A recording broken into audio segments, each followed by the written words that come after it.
We begin tonight with breaking news as former President Joe Biden has been diagnosed with what they're calling an aggressive form of prostate cancer, which has spread to his bones. This is according to his personal office. They just announced this. The 82-year-old former president's office says Biden and his family are now reviewing treatment options with his physicians. CNN senior White House reporter Betsy Klein is joining us now. And Betsy, obviously a lot of questions around this. What do we know right now? Certainly, Jessica, a lot of questions going forward, but we know from the personal office of former President Joe Biden that the former president has been diagnosed with what they are describing as an aggressive form of prostate cancer that has metastasized to his bones. I want to read you a full statement from the former president's personal office. It says, last week, President Joe Biden was seen for a new finding of a prostate nodule after experiencing increasing urinary symptoms. On Friday, he was diagnosed with prostate cancer characterized by a Gleason score of 9 with metastasis to the bone. While this represents a more aggressive form of the disease, the cancer appears to be hormone sensitive, which allows for effective management. The statement goes on to say that Biden and his family are reviewing treatment options with his physicians. Of course, former President Biden, at 82 years old, made history as the oldest sitting U.S. president, and there were so many concerns and scrutiny about his physical fitness to serve another 4 years, ultimately leaving the president to make the decision back in July of 2024 to drop out of the presidential race. Of course, he has contended that he believes he was indeed fit to serve. And I want to read to you a little bit from a letter from his former physician, Dr. Kevin O'Connor, who said in a letter back in February of 2024 that Biden was fit for duty. He has sleep apnea, which is being treated. He has non-valvular fibrillation. He's being treated for high cholesterol as well as acid reflux and seasonal allergies. Of course, we have asked the White House, the Trump administration, as well as a spokesperson for Dr. Biden, the First Lady, for comment and reaction to this concerning news. Some signs of optimism, of course, that this type of prostate cancer can be responding to it says it appears to be hormone sensitive, which allows for effective management. But again, quite concerning that it has indeed spread to his bones. Now, the former president has maintained a relatively low profile since leaving office in January, but we have started to see him reemerge on the world stage. He attended the funeral of Pope Francis back on April 26th, and then on May 8th,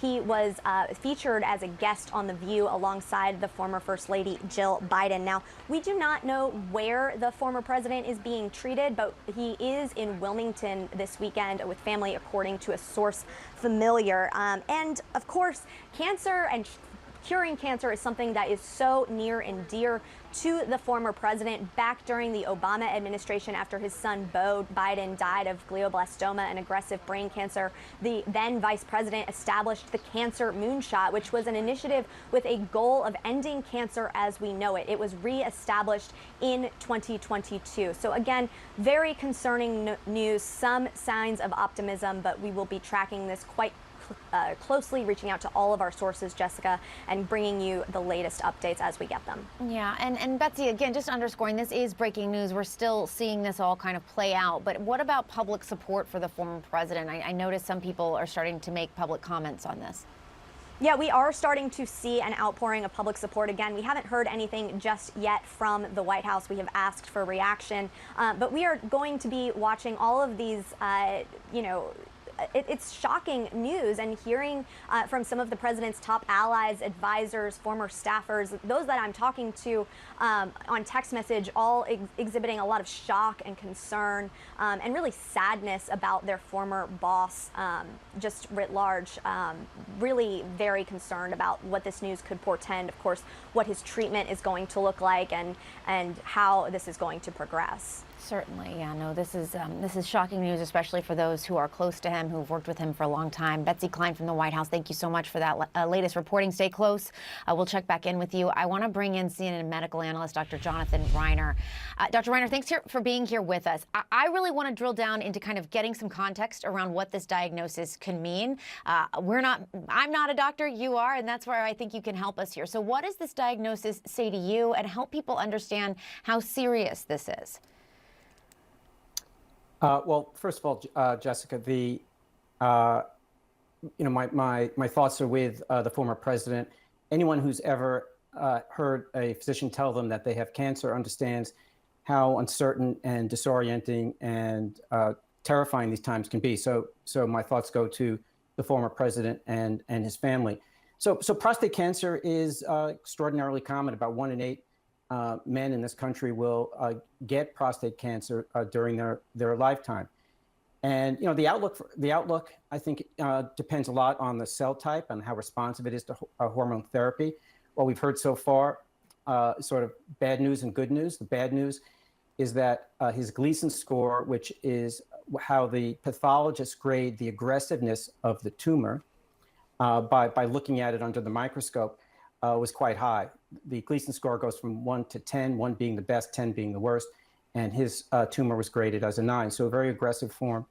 The second adverse diagnostic information that we've received is the fact that it's now already metastatic to bone, so it's no longer contained in the prostate. So this is not something that can be cured simply by doing a prostatectomy. Without metastases, prostate cancer is often treated initially with removing the prostate, but that's not an issue here because the cells have already spread into other parts of the body, and we're told that it's spread to the bone.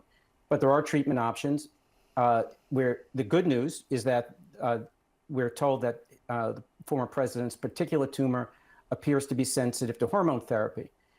The male hormone testosterone causes prostate cancers to grow. So blocking testosterone is a very important therapy in treating men with prostate cancer. So it sounds like that's probably an option for him going forward.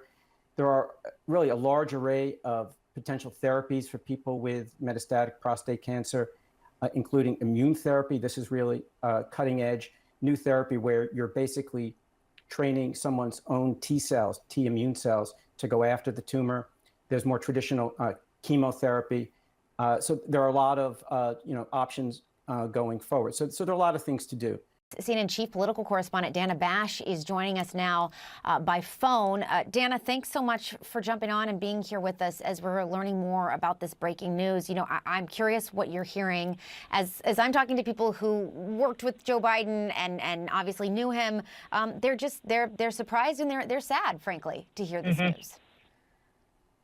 That's exactly right, Jessica. I literally just got a text from a Democrat who has known him for a very long time, who just said simply, this was already going to be a tough week, and this makes it much harder. And that is a reference to the fact that our colleague, Jake Tapper and Alex Thompson of Axios, they, of course, have a book that's set to publish on Tuesday, talking about not some of former President Biden's physical fitness while he was in office, but also about his mental acuity.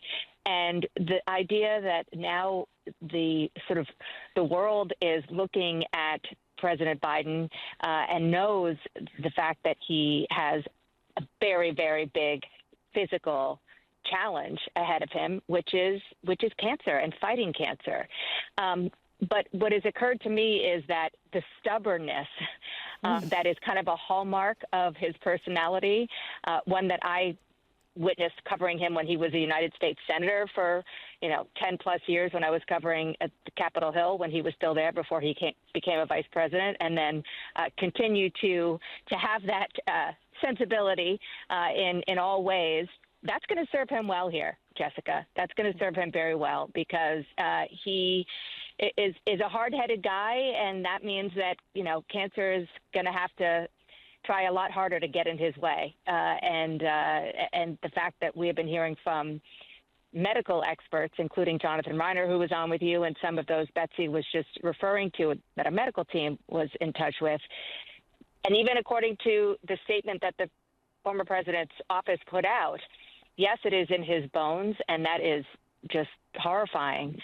But the fact that it is the kind of cancer that apparently can be treated with hormone therapy is a big deal. And the fact that it is 2025 and not even 2023 or 2020, and that therapies are coming about and being discovered and worked on by excellent scientists every single day is a good thing for President Biden. And so that is definitely something that the people in and around him, particularly his family, who are so close-knit, are no doubt taking solace from.